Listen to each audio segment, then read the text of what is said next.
कि देश का जो बजट था, इससे बहुत बड़ी उम्मीद थी देश के किसानों को और जवानों को। और जो बढ़ती महंगाई है, मध्यम वर्ग को साथ देने का प्रयास किया। 12 लाख तक का जो इनकम टैक्स है उसको 12 लाख तक की आय को उससे अलग रखा।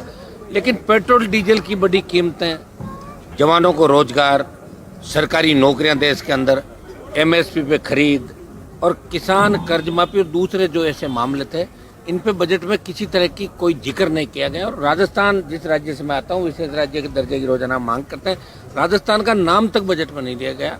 तो इस बजट को मैं बहुत अच्छा बजट नहीं कह सकता।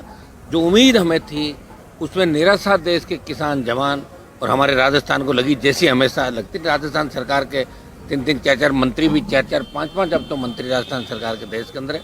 दुर्भाग्य है कि राजस्थान को बजट के अंदर आशा का अनुरूप नहीं मिला। देश के जवान किसान को भी बजट में ज़्यादा नहीं मिला जो उम्मीद देश के तमाम वर्गों को। राजस्थान का भी बजट आने वाला है, क्या उम्मीद है? अब वो तो आएगा जब बताते हैं। पहले तो क्या कर सकते हैं, भजन लाल जी जो उम्मीद ही कर सकते हैं। हाँ, सरकार ने जो 12 लाख की छूट देकर जो एक बनाया है, उसकी आड़ में आपको ऐसा लगता है कि महंगाई को गौण कर दिया, महंगाई का जो मुद्दा बना, महंगाई को गौण कर दिया। अभी ये 12 लाख का भी इश्यू, चूंकि दिल्ली का चुनाव है ना, इसलिए किया ताकि हाथों हाथ असर पड़ जाए। महंगाई 2-3 दिन लोग याद रखते हैं, इतना ही रखते हैं अपने देश में, ज़्यादा याद नहीं रखते। महंगाई को लेकर कुछ नहीं हुआ। मैं कह रहा हूँ महंगाई तो जो पेट्रोल डीजल 14 की जब यूपी की सरकार थी, उसके बाद एनडीए बना, तो प्रति लीटर जो क्रूड ऑयल अंतर्राष्ट्रीय बाजार के अंदर प्रति बैरल था, उससे तो अब रेटें कम हुई है। उसके बावजूद पेट्रोल डीजल 100 पार चला गया। तो कितना पैसा कमाता हूँ, आप अंदाज लगाओ कितना पैसा कमाते हैं पर रोज। और इनके मंत्री जवाब देते हैं कि गाड़ियाँ खरीदनी बंद कर दो, टोल तो लगेगा, घर बैठ जाओ, 7 स्टार होटल में खाना खाओगे तो उसका बिल देना पड़ेगा, ढाबे में खाओ तो ढाबे का, अच्छी सड़क पे टोल चाहिए। कौन सी सड़कें आप देख रहे हो देश के अंदर हालात क्या, किस तरह दुर्घटनाएं बढ़ रही, किस तरह पुल गिर रहे हैं, किस तरह पुलियों पे ड्राइंग के साथ छेड़खानी की जा रही। तो सारा अव्यवस्थित चल रहा है। लेकिन जो इंडिया अलायंस से हमें उम्मीद है ना, इंडिया अलायंस के अंदर भी कांग्रेस पार्टी को जो देश के अंदर जिस तरह इंडिया अलायंस को एक साथ लेके चलना चाहिए, तो कांग्रेस भी उसके अंदर सफल नजर नहीं आ रही मुझे। मजबूत विपक्ष के अंदर कांग्रेस सबसे बड़ा दल है, लेकिन जिन मुद्दों को साथ बैठ के डिस्कस करके उठाना चाहिए, जिन मुद्दों को लेकर लड़ना चाहिए, उसमें अभी आपस में सामंजस्य इंडिया अलायंस के अंदर भी ज़्यादा अच्छा नहीं। तो आप दिल्ली चुनाव में इंडिया गठबंधन का क्या भविष्य देखते हैं? इंडिया गठबंधन का हम तो केजरीवाल के साथ है दिल्ली चुनाव में। जैसे बंगाल की सीएम, यूपी सपा पार्टी, मेरी पार्टी आरएलपी, और ऐसे कम से कम 1 दर्जन से ज़्यादा दल होंगे जो ये चाह रहे हैं कि आप पार्टी दिल्ली में जीते। कांग्रेस अलग लड़ रही है। कांग्रेस दिल्ली में तो बीजेपी की बी टीम का काम कर रही है कि एक बार बीजेपी जीत जाए और आप बाहर निकले। ये कांग्रेस का दिल्ली में काम रहा। जैसे राजस्थान के उपचुनाव के अंदर कांग्रेस पार्टी ने कांग्रेस की सुपारी ली, कांग्रेस के नेताओं ने, सिर्फ जेल जाने से बचने के लिए, और करीब करीब उपचुनाव जमानत जब्त करा दी कांग्रेस की। उसी तरह का काम कांग्रेस दिल्ली चुनाव के अंदर बीजेपी से मिलकर कर। प्रयागराज में जो मौनी मसूदी घटनाक्रम हुआ है, उस पर आप क्या कहना चाहेंगे? देखिए, प्रयागराज की घटना दुर्भाग्यपूर्ण है। कुंभ जो वर्ल्ड लेवल का, और जिस तरह कुंभ का प्रचार प्रसार किया गया, लेकिन जिस तरह की व्यवस्था वहाँ थी, जो बजट दिया गया, उस बजट से कुछ भी खर्च नहीं किया। अगर वो बजट को ढंग से खर्च करते, सारा कुछ होता, तो निश्चित रूप से सुरक्षा के पुख्ता प्रबंध किए जाते।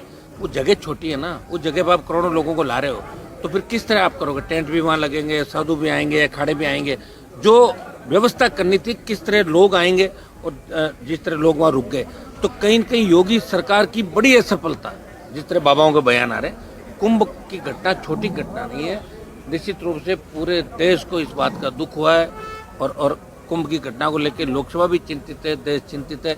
एक घटना में जो कार्रवाई लोगों पे करनी चाहिए थी, मैं तो कह रहा हूँ इस घटना के जो भी दोषी है वो जेलों के पीछे होने चाहिए। यहाँ हिंदुस्तान के अंदर लोगों की जान की कीमत नहीं। 3 दिन याद रखते हैं लोग, कोविड में कितने मरे, भूल गए लोग वापिस। लोगों को भूलने की आदत है हिंदुस्तान के अंदर। जो अंग्रेज राज करके उनके साथ सेल्फी खिंचाने किससे दौड़ते हैं लोग, अपने बताओ? सेल्फी ले लो, अंग्रेज भूल जाते हैं कि इन लोगों ने हमारे ऊपर राज किया था। तो भूलने की आदत है।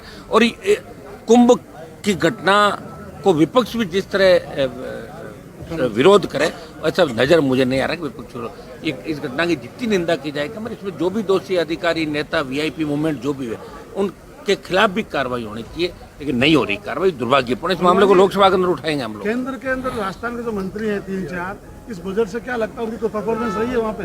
आपको क्या, राजस्थान का तो नाम ही नहीं लिया बजट के अंदर, तो इससे आप अंदाज लगा लो। मुझे क्या पूछ रहे हो, आपको खुद को भी पता लग जाएगा। मैं राष्ट्रीय लोकतांत्रिक पार्टी का सांसद हूँ। मेरी प्रेजेंस आपको हमेशा नजर आएगी लोकसभा के अंदर। जो मेरी ड्यूटी है वो मैं पूरी करता रहूँगा।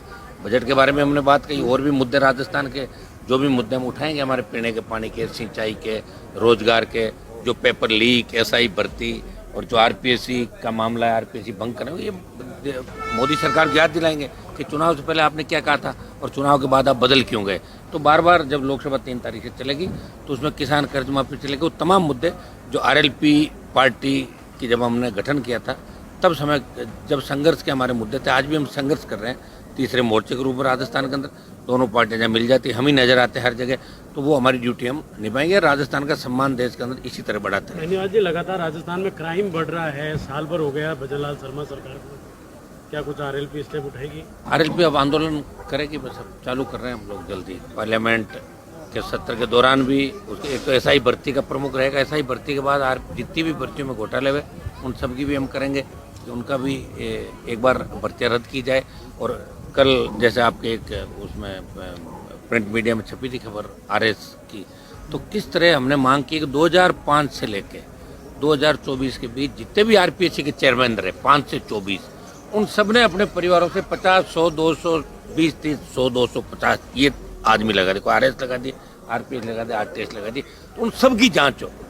और जांच कैसे हो आप बताओ? मान लो कहीं जांच में सब तो नार्को कराओ ना, 2-3 का पटक के नार्को कराओगे तो अपना आप बता देगा मैंने ये कॉपी बदली, मेरी बेटी की बदली। बेटी सरकार चाहे तो सब कुछ करा सकती है, नहीं चाहे तो पर्दा डाल सकती है। कांग्रेस के भ्रष्टाचार पे भारतीय जनता पार्टी ने 1 साल में पर्दा डाल रखा राजस्थान के अंदर। इनको पता है कि यहाँ के लोग भूल जाते हैं, एक बार बीजेपी को वोट देंगे, एक बार कांग्रेस, इसे दोनों पार्टियां मिल गई और क्षेत्रीय पार्टियों को खत्म करने के लिए दोनों पार्टियों ने कई बार हाथ मिला लिए और आगे भी मिलाएगी राजस्थान के अंदर।